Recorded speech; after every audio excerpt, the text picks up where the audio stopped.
누가복음 19장 1절부터 10절까지의 말씀.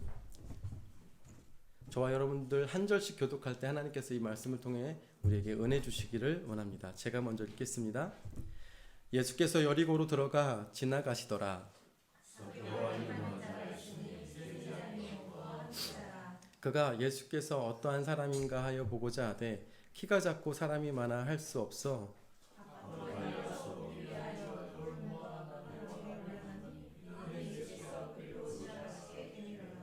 예수께서 그곳에 이르사 쳐다보시고 이르시되 삭개오야 속히 내려오라 내가 오늘 내 집에 유하여야 하겠다 하시니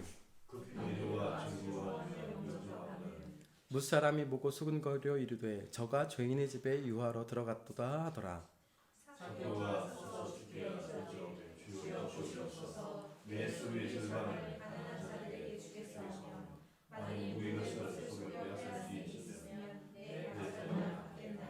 예수께서 이르시되 오늘 구원이 이 집에 이르렀으니 이 사람도 아브라함의 자손이니로다. 인자가 온 것은 잃어버린 자를 찾아 구원하려 함이니라. 아멘. 네, 오늘도 우리 순빛교회 예배에 오신 여러분들을 주님의 이름으로 축복합니다. 우리 예배드리는 이 시간 주님의 은혜와 평강이 함께 하시기를 주님의 이름으로 다시 한번 기원드립니다. 저희가 지금 계속 누가복음의 이야기를 나누고 있어요. 성서 일과에 따라서 누가복음 이야기를 나누고 있는데 제가 여러분들이 설교를 잘 듣고 계신지 한번 여쭤보겠습니다. 이 누가복음에서는 지금 연속적으로 부자에 대한 이야기를 하고 있어요. 아마 설교들을 돌이켜 보시면 아마 기억나실 거예요. 부자에 대한 이야기를 하는데 어떻게 누가복음은 설명하고 있었죠? 누가복음에서 말하는 부자. 병민아, 너밖에 없어.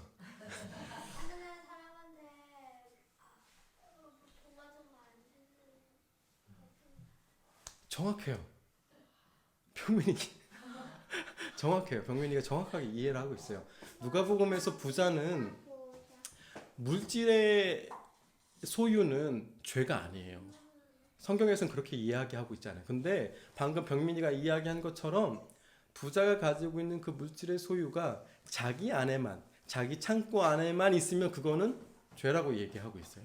그래서 부자가 구원을 받는 것은 낙타가 바늘구멍에 지나가는 것보다 어렵다라고 말씀하신 거예요.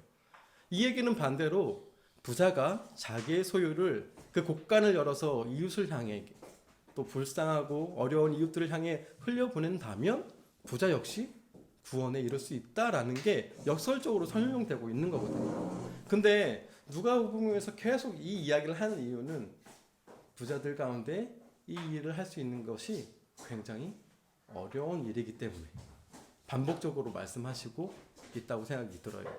그래서 오늘 본문 말씀 이 삭개오의 이야기는 어떻게 보면 부자가 어떻게 하면 구원을 받을 수 있을까라는 그 질문에 대한 답이 될 수 있어요. 가이드인 거죠. 그래서 우리에게 넘치는 물질이 있다면 잘 들으시고 혹 그것이 아니더라 할지라도 우리가 살아가며 그것이 물질뿐만 아니라 우리의 마음도 될 수 있거든요. 이 마음을 그러면 어떻게 흘려보내야 하는지 우리는 어떻게 그 마음을 가질 수 있는지 이 본문 말씀을 통해서 우리가 한번 알아보고자 해요. 여러분 삭개오의 이름의 뜻이 무엇인지 아십니까 혹시? 네. 아마 여태까지 설교를 들으시면서 아마 몇 번 들어보셨을 거예요. 삭개오의 이름은 깨끗한 자, 의로운 자라는 뜻이에요. 역설적으로 담겨져 있어요. 삭개오의 삶과 그 이름에 담긴 뜻이 이렇게 대조가 돼 있어요. 예수님께서 비유로 말씀하고 계시잖아요. 비유에는 사실 의미들이 담겨져 있어요. 그래서 삭개오의 이 이름에 담긴 뜻과 이 이어지는 스토리는 연결되어 있어요. 사실은 괜히 이 삭개오란 이름이 쓰여진 게 아니고 한 번도 예수님께서 삭개오와 만난 적이 없음에도 불구하고 예수님께서 삭개오의 이름을 먼저 부르신 것은 그냥 있는 일이 아니라는 거죠. 자, 한번 이제 들어보세요. 삭개오를 설명하는 두 단어가 오늘 본문에 등장해요. 하나는 세리장, 또 하나는 부자. 자, 여러 번 설명을 들으셨을지도 모르겠지만 제가 다시 한번 설명드릴게요. 세리는 이스라엘의 관리예요. 세금 징수원. 그 당시에 세금은 이스라엘을 위해서 쓰여진 게 아니라 걷어진 세금은 다시 이스라엘에서 로마로 향하게 돼요. 그런데 이스라엘도 뭔가를 해야 하잖아요. 그래서 세금을 두 번 걷는 거예요. 하나는 로마를 위해서, 하나는 이스라엘을 위해서. 그러니 당시에 이제 어려운 삶을 살고 있었던 이스라엘 백성들에게 세리는 아마 정말 무서운 대상일 것 같아요. 그렇죠? 강제로 핍박을 하면서 그것을 뺏어가기 때문에. 그런데 또 부자라고 설명하고 있어요. 그러니까 세금을 두 번 걷는데 이 세리가 월급 받으면서 부자 되기 쉽지 않을 거잖아요. 우리 장로님 공무원 오래 하셨는데 이게 공무원들 그 헌신에 우리 교육 공무원도 계시네요. 네. 열심히 일하면서 그 일에 대한 보수가 사실 적당하지 않거든요. 제가 볼 때는. 근데 당시에 로마의 속국이었던 이스라엘은 더 어떻겠어요? 그런데 그 사람이 부자가 되기 위해서 얼마나 더 많은 갈취를 했을까요? 얼마나 더 부정한 일을 했을까요? 그럼 우리가 충분히 예상할 수 있어. 이 소개하는 이 두 단어를 통해서 세리장이래요. 그런 일들을 총괄하는 끝에 올라간 사람인 거예요. 이 삭개오가. 그래서 제가 일주일 동안 이 본문을 묵상하면서 생각해봤어요. 가정을 두 가지를 했는데요. 하나는 저희 아내가 한번 인사이트를 준 적이 있어서 생각해봤는데 이 삭개오가 완전 호기심이 끝에 가 있는 사람인 거예요. 그래서 흔한 얘기로 또라이인 거죠. 또라이. 호기심이 완전 충만한. 그도 그럴 것이 제가 이제 묵상하면서 생각해 본 거예요. 그도 그럴 것이 온갖 부패한 일을 다 하고 최정점에 있는 사람이에요. 마음에 양심이라는 게 우리가 있잖아요. 그런데 그 끝까지 올라가면 그 이제 저보다 훨씬 더 긴 세월을 사셨겠서 아시겠지만 이게 버려야 돼요. 양심이라는 거 버려야 그 자리까지 갈 수 있을 거예요. 버려야 사람들의 손가락질과 온갖 욕설을 다 감당하면서까지 자기의 부를 축적할 수 있었을 거예요. 그런 사람들에게 양심이 없어요. 왜 우리 흔히 드라마 봐도 그런 거 있잖아요. 회장님 막 악독한 일을 행했던 회장님 막 피도 눈물도 없는 것 같은 일 처리를 해버리잖아요. 그런 사람이 예수님에 대한 관심이 있다? 이거는 순전히 호기심일 거라는 생각이 들더라고요. 이 가정의 1번이에요. 이 사람이 그래서 호기심이 막 들었어요. 예수라는 아주 유명한 사람이 온다니까 한번 봐야지. 그러니까 나무에 올라가는 것도 전혀 거리낌이 없는 거예요. 왜? 양심이 없으니까 부끄러움이 없는 거예요. 이 사람에게 어떤 일을 해도 부끄러움이 없는 거예요. 그러니 이 나무에 올라가는 일이 전혀 아무렇지도 않은 거예요. 그래서 이렇게 올라가서 자기의 신체적인 어떤 핸디캡을 다 극복하면서 그 자리에 올라갔는데 예수님이 마침 불러준 거예요. 호기심의 끝에 이게 딱 맞아 떨어진 거예요. 그러니까 마치 병민이가 아주 좋아하는 장난감을 얻게 됐을 때의 그 기쁨 같은 거 있잖아요. 호기심 넘쳐서 갖고 싶었던 것들을 얻게 됐을 때의 그 기쁨. 그 기쁨이 삭개오에게 있었던 거예요. 그래서 즐거워하는 거예요. 근데 그 예수님이 자기 이름을 불러서 너희 집에 가보겠다라고 얘기를 하는 거예요. 그러니까 이 삭개오에게 완전 나이스한 일인 거잖아요. 이거는 자기의 호기심을 풀어줄 수 있는 엄청난 일이 생긴 거예요. 그런데 삭개오가 생각지도 못한 일이 있었던 거예요. 예수님이 삭개오 집에 들어가자마자 그러니까 예수 그리스도만이 갖고 있는 우리가 흔히 얘기하는 성령의 임재가 삭개오에게 임한 거예요. 그래서 아무 준비도 되지 않았던 삭개오가 변화를 받은 거예요. 네. 이게 교회에서는 흔히 이런 관점으로 보지 않아요. 제가 가정 2에서 설명드리는 관점으로 보통 설교를 하거든요. 그건 제가 가정 2에서 설교를 드릴 거예요. 그런데 저는 이제 가정 1을 묵상하면서 그런 생각이 드는 거예요. 이게 더 지금 시대에 맞는 이야기가 아닐까? 이 시대에 예수 그리스도의 이름은 정말 수도 없이 전파됐어요.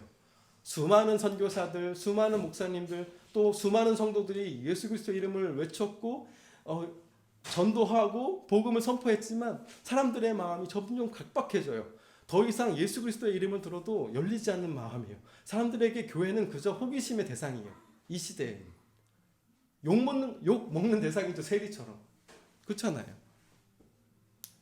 요즘처럼 욕 먹을 때도 없잖아요. 아마 이 정도의 욕이 아마 세리들 먹었을 정도의 욕 정도가 되지 않을까요? 이런 시대에 사람들이 호기심이라도 갖고 예수 그리스도를 이렇게 부를 수 있다면, 만날 수만 있다면 그 이후의 일은 우리가 예상치 못한 일들이 벌어진다는 거예요. 강권적으로 역사하시는 하나님께서 삭개오의 호기심을 복음으로 바꿔버리는 거예요.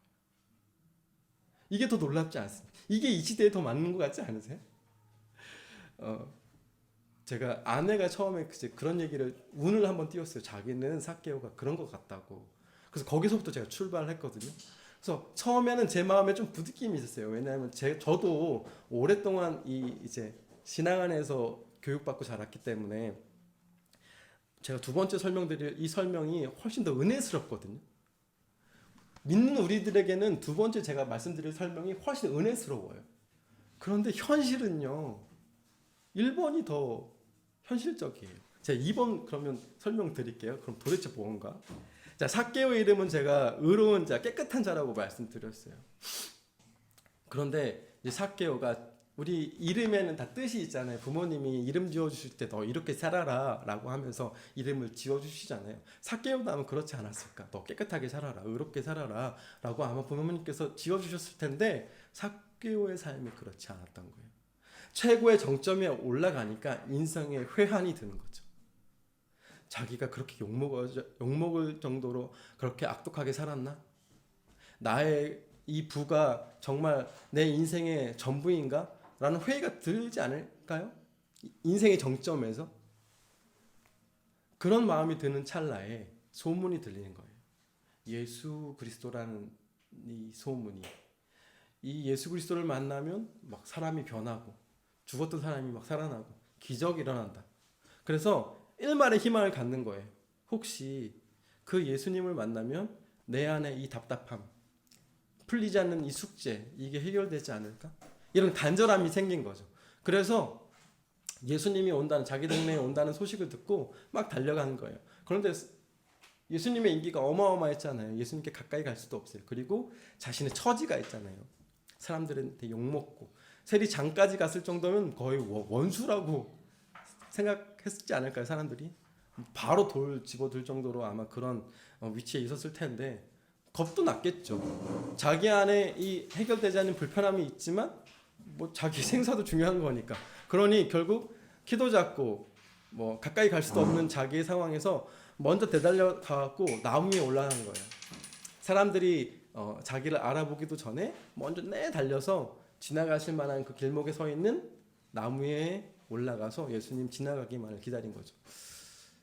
모든 시선이 예수님께 집중되었기 때문에 아마 삭개오의 모습은 사람들의 눈에 띄지 않았을 거예요. 그런데 느닷없이 예수님께서 삭개오가 올라간 나무 밑에서 그 나무 위를 보시면서 삭개오야 라고 이름을 불러주세요. 여러분 한번 상상해 보세요. 자기 의롭지 못해요. 깨끗하지 못해요. 그런데 깨끗한 자야, 의로운 자야 라고 불러주시는 거예요. 마음속에 아마 삭개오는 준비하고 있었을지도 몰라요. 힘들었으니까. 자기의 삶이 좀 변했으면 좋겠으니까. 평범하더라도 자기의 양심에 따라 살고 싶었을지도 모르겠어요. 그런데 전혀 기대하지도 않게 예수님께서 삭개오의 이름을 불러주신 거예요. 제가 예전에 한번 설교 때 말씀드린 적이 있는지 모르겠는데 제가 대학생 때 아버지 차를 이렇게 운전하고 이렇게 이제 약속 장소로 가는데 제가 아버지 차를 박아버렸어요. 기둥에다가. 대학교 때. 정말 머릿속에 아무 생각도 나지 않는 거예요. 그래서 이 차를 가지고 주일이었어요. 또 주일날 오후에. 너무 이게 심장이 벌렁벌렁거려서 바로 아버지께 못 가겠더라고요. 그래서 이 차를 끌고 선배 아는 형네 집에 갔어요. 약속 장소로 일단 간 거예요. 가서 형한테 막 설명을 했어요. 이거 어떻게 해야 되냐, 이거 그런 거 있잖아요. 급하게 이거 구겨진 차 이렇게 펴주는 거 그런 거 막 알아보려고 막 알아보고 했는데 주일이라 마침 또 열지도 않은 거예요. 그렇게 한숨만 쉬면서 어떻게 해야 되지, 어떻게 해야 되지, 그 마음졸임 있잖아요. 그러고 저녁까지 버틴 거예요. 근데 도저히 방법이 없어요. 그 차를 필 수도 없어요. 이제 집에 들어가야만 해요. 그래서 밤에 이제 차를 끌고 집에 들어갔어요. 그리고 주차장에서 아버지께 전화를 했어요. 아버지 좀 내려와 보십시오. 아버지가 왜 그러냐고. 제가 아버지 차를 좀 긁었습니다. 됐다고, 그냥 올라오라고 그러시는 거예요. 아니 아버지 많이 긁었거든요. 아버지 꼭 오셔야 됩니다. 차 문짝 하나 그냥 확 들어갔으니까 아버지 꼭 오셔야 합니다. 아버지가 내려오셨어요. 아버지가 차 문을 닫고 오시고, 저는 이제 예상대로는 엄청 혼날 거를 예상하잖아요 보통. 근데 아버지께서 일어나라고 아무 말씀 안 하시고 혼나지도 않았어요. 일어나라고, 들어가자고. 그래서 제가 어떻게, 저 눈물이 많잖아요. 혼나지도 않았는데 아버지의 그 뭐랄까, 설명하지도 않으셨어요. 그냥 일어나라고, 집에 가자고. 이 한마디에 모든 게 다 끝나버린 거예요. 저는 이 개인적인 경험이지만 삭개오에게 예수님께서 삭개오야 부르시고 내가 너희 집에 가겠다라고 하신 말씀이 이거와 같지 않았을까라는 생각이 들었던 거예요. 그냥 서로 설명하지 않아도 돼요. 하지만 다 알아요. 예수님께서 삭개오 이름을 부르시잖아요. 근데 그 전에 삭개오를 만난 적도 없어요. 하지만 예수님께서는 삭개오 내면에 있는 그 고민과 고통을 아셨던 거라고 생각해요. 아셨기 때문에 삭개오야라고 이름을 부르는 것만으로 삭개오도 알아들은 거예요. 현덕아 일어나라는 그 한마디에 저는 아버지의 용서의 마음을 알았고, 그래서 눈물이 났고, 아버지도 그러고 있는 저의 모습을 보고 용서의 마음을 갖지 않으셨을까. 그게 지금 이 삭개오의 장면에 일어나고 있는 거예요. 삭개오 너무 즐거워, 너무 기쁜 거예요. 행복한 거예요. 그래서 예수님 모셔서 자기 집에서 잔치 막 벌이고 하니까 이 흥분이 막 극도화된 거예요. 내면에서 예수님을 인격적으로 만나게 되니까 예수님이 뭐 하라 하지 않아도 삭개오가 얘기해요. 저 잘못한 거 있으니까요, 재산의 반 내주고요, 제가 속여 빼앗은 거 있으면요 제가 4배나 더 갚을게요. 사실 구약에 보면요, 속여 빼앗는 거는 원금의 20%만 갚으면 되거든요. 4배나 갚은 게 이게 넘치는 거예요. 이 변화가 일어나니까, 예수님을 만나서 구원의 은혜가 넘쳐서 내 삶이 변화가 되니까 시키지도 않는 일들이 막 우리 삶에서 일어나게 되는 거예요. 은혜스럽죠. 이게 우리가 늘 듣던 설교의 내용이에요. 이것도 은혜스러워. 첫 번째, 각박한 사람이 예수님을 느닷없이 만나서 그 이름이 불리는 것만으로 구원을 받는 것도 은혜스러워요. 첫 번째 가정과 이 두 번째 가정, 두 가지 다 공통점이 있어요. 삭개오의 모습은 너무 극명하게 다르지만 공통점이 하나 있어요. 뭘까요? 예수님을 만나기 위해서 애썼다는 거예요. 이게 되게 중요해요. 양심이 있었던, 양심의 가책이 있었던 그것과 상관없이 예수님을 만나고자 했던 열심이 있었다라는 거예요. 이게 되게 중요한 거예요.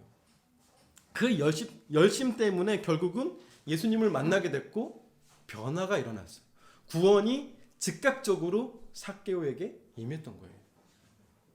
사실 우리가 많은 것을 예상하고 뭔가를 하려고 해요. 믿는 것에서조차도. 그런데 우리에게 구원을 주시고 은혜를 주시는 건 우리의 노력이 아니란 말이에요. 우리는 그저 예수님을 만나기 위해 애쓰는 것뿐이고, 만나주셔서 은혜를 주시고 복을 주시고 구원을 주시는 건 하나님이 하시는 일이에요. 우리가 할 수 없고 우리가 계획할 수 있는 일이 아닌 거예요. 그저 우리는 끊임없이 하나님을 만날 수 있는 그 방법을 찾고 노력하고 애써야 하는 거예요. 그게 우리 그리스도인들이 신앙생활을 해야 하는 가장 큰 목적이기도 해요. 제가 시 하나를 가지고 왔어요. 박노해 시인의 평온한 마음이라는 시인데요. 한번 들어보세요. 자기 이웃을 사랑하기 위해 폭풍 속을 걸어가는 자의 마음은 늘 평온을 간직하게 되리라. 자기 자신만을 사랑하기 위해 이웃의 가난과 고통을 외면하는 자의 마음은 늘 폭풍우를 간직하게 되리라. 이게 끝이거든. 이 짧은 19절에 누가복음에서 이야기하는 구원, 부자들의 구원에 대한 얘기는 다 담겨져 있어요. 삭개오의 마음은 평온한 가운데 있어요. 지금 그죠? 예수님을 만나서 즐겁고 자기 안에 있었던 문제들이 해결됐고 그 해결됨을 통해서 변화가 일어났고 그 변화는 결국 삶의 실천으로 이어졌어요. 마음이 평안해진 거예요. 이전에 세리장이었고 악독한 일을 행했고 사람들의 판단에서는 중요할지 모르겠어요. 하지만 진짜 예수 그리스도를 만난 이후의 삶에서는 그 누구도 판단할 수 없어요. 사람들은 여전히 손가락질할지도 모르겠어요. 여전히 판단할 수도 있어요. 하지만 삭개오에게 이제 그것은 더 이상 중요하지 않게 됐을 거예요. 왜냐하면 하나님께서 삭개오를 만나주셨기 때문에 자기 안에 변화가 일어났기 때문에 더 이상 그것은 문제될 것이 없어요. 자, 이제 이 이야기들을 종합해서 우리의 삶으로 가져와 봐야 해요. 그러면 우리에게 몇 가지 점검해야 할 내용들이 있어요. 첫 번째는 우리가 진짜 예수님을 만나기 위해서 애쓰고 있는가? 예수님을 만나기 위해서 우리는 매일매일 무엇을 하고 있는가? 이걸 한번 생각해 봐야 해요. 뭔가를 바라고자 해서 예수님을 만나는 것이 아니라 뭔가 얻고자 하기 위해서 예수 그리스도를 만나는 것이 아니라 그저 순수하게 그 사람과 있으면 즐거우니까 그 사람과 있으면 행복하니까 예수님을 만나기 위해 애쓰는 거예요. 그 순수한 목적을 가지고 우리는 얼마나 예수님을 만나기 위해 애쓰고 있는가? 이 질문을 한번 해봐야 하고요. 만나면 즐거운가? 두 번째예요. 예수님 만났는데 즐거워야 해요. 예수님 만났는데 안 즐거우면 교회 가는데 막 어떡하지? 마음이 무섭고 어렵고 껄끄럽고 그것이 예수 그리스도를 만남으로 즐거워질 수 있는 과정이라면 겪어야죠. 불편함을 이겨내야죠. 그 이겨냄 이후에 찾아오는 평온 가운데 우리는 예수 그리스도와 함께 즐겁게 살아갈 수 있는 거거든요. 즐겁지 않다라는 그 뜻에는 아마 간절함이라는 단어를 꼭 넣어야 할 것 같아요. 간절함이 없기 때문에 즐겁지 않은 건 아닌가. 그런 거 있잖아요. 이 비유가 맞을지 모르겠지만 연애할 때의 그 느낌 있잖아요. 간절함. 저 사람의 마음을 얻고자 하는 그 간절함이 있잖아요. 근데 결혼을 하고 나면 뭐 방향이 좀 달라지는 거이긴 한데, 그죠? 간절함이라는 단어가 조금 달라지게 돼요. 그죠? 간절함이 있어야 소중한 걸 알 수 있어요. 간절함이 있어야 함께 있을 때 즐거울 수 있어요. 간절함이 있어야 그 시간이 아깝지 않아요. 이 간절함이 없으면 시계 봐야 계속 언제 이 만남이 끝나나 계속 그럴 수밖에 없거든요. 마지막으로 우리가 또 고민해 봐야 하는 것은 만나고 즐겁고 행복했다면 우리 삶에 어떤 변화가 일어나는가, 이게 마지막으로 점검해 봐야 하는 거예요. 우리가 아마 여기 계신 분들 오랫동안 신앙생활을 하셨을 거예요. 그리고 아마 각자의 방법으로 인격적으로 하나님을 만나셨을 거고, 그러면서 지금까지 신앙생활을 하실 텐데 여러분들의 삶에서 그렇다면 어떤 변화가 일어나셨는지 그건 누구도 판단할 수 없거든요. 외형적인 모습이야. 제가 지난주에 설교했던 것처럼 얼마든지 사람들은 세리처럼 행동할 수 있어요. 경건의 모양을 갖추면서 보여줄 수 있어요. 하지만 그거 중요한 거 아니고요. 우리의 진심에서, 우리의 내면에서 어떤 변화가 일어났냐, 이게 정말 중요한 거거든요. 그건 나와 하나님만 알 수 있어요. 누구도 평가할 수 없고 판단할 수 있는 일이 아니에요. 그러니 그 점검은 나 스스로 하나님 앞에서 해봐야 하는 거예요. 내 삶에 어떤 변화가 있었는지. 거창한 것이 아니더라도 엄청난 결단이 아니더라도 내 삶에서 어떤 변화가 일어났는지, 그리고 앞으로 어떤 변화들을 위해서 살아갈 것인지, 그런 것들을 점검해 봐야 하지 않을까. 예, 제가 오늘 본문을 묵상하며 내렸던 결론입니다. 제가 비록 아직 나이가 젊고 연소하지만 계속 드는 생각은 있어요. 판단하지 않는 것이거든요. 판단하지 않아야 내 방법만, 나만 옳다 하지 않을 수 있을 것 같아요. 자꾸 판단을 하니까 기준이 필요하잖아요. 그럼 나는 옳고 넌 옳지 않아라는 판단을 세워버리니까 그때서부터 문제가 생기는 거예요. 그게 참 경계해야 할 것 같더라고요. 그래서 판단하지 말아야지 이런 생각이 들어요. 삭개오 삶에서 얼마나 수많은 판단이 있었겠어요.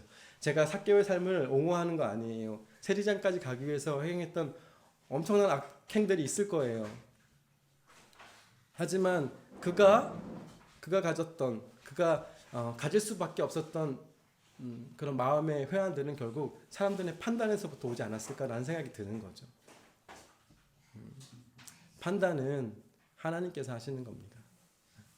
우리의 삶의 모든 판단은 하나님께서 하실 거고 우리는 그저 그 판단에 겸손히 따라갈 뿐인 거죠. 저와 여러분들이 그런 삶을 살았으면 좋겠어요. 때로 삭개오처럼 인정받지 못한 삶을 살 수도 있을지도 모르겠어요. 하지만 그것보다 우리가 예수 그리스도를 진정으로 만날 수 있다면, 혹은 예수님께서 우리의 이름을 부르시는 것을 온전히 들을 수만 있다면, 내 안으로 받아들일 수만 있다면 그 이후의 삶은 하나님께서 책임져 주시리라 믿습니다. 그런 저와 여러분들 되셨으면 좋겠어요. 변화는 꼭 일어나야 합니다. 그 변화들 앞에서 우리가 숨지 말고 핑계대지 않고 애쓸 수 있는 저희들, 그런 순빛교회 되기를 주님의 이름으로 축원드립니다. 기도하겠습니다.